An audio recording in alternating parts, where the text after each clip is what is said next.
Taigi, trolių picos pica buvo iš tiesų labai prasta. Pirma, ji buvo labai neskani. Antra, padažas buvo iš tiesų labai prastas. Ir ji buvo tiesiog pagaminta per greičiau nei 5 minutės, kažkas tokio. Ir tiesiog į ją nebuvo įdėta jokios meilės.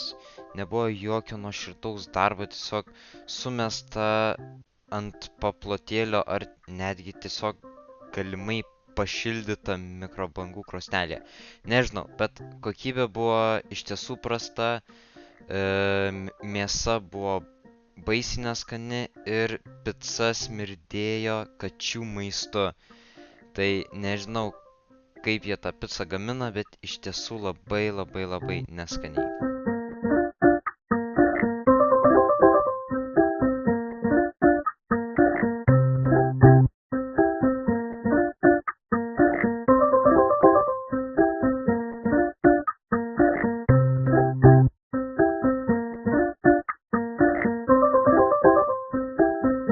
Ringaudų picerijos pica buvo ženkliai geresnė nei trolių pica.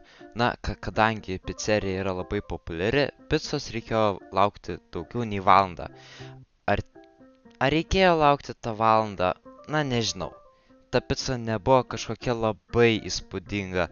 Padas buvo bent jau storas, buvo tokio riebumo picoje, buvo daug ingredientų, daug skonių buvo, bet barbecue padažas buvo per daug saldus, tad jisai biškį tą skonį naikino, bet iš tiesų pica buvo gana gera.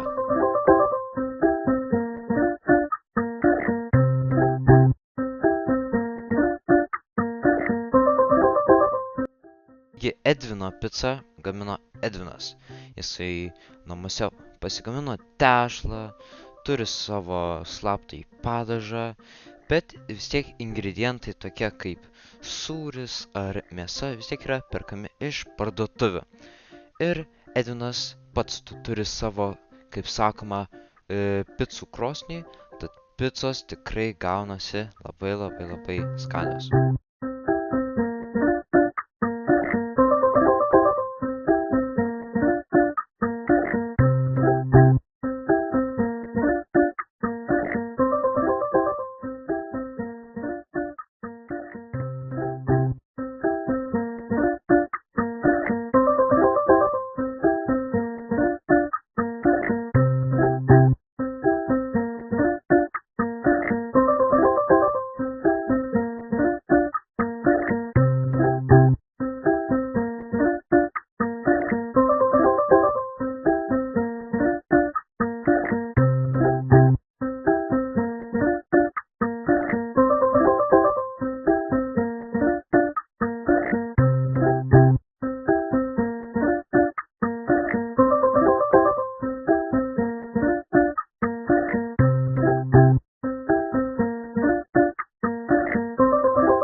Edvino pica buvo tiesiog pasakiška, nors padas buvo labai plonas, bet jisai buvo gaivus, jis buvo skanus, padažas tiesiog nerealus ir pati pica buvo tiesiog labai pasakiško skonio.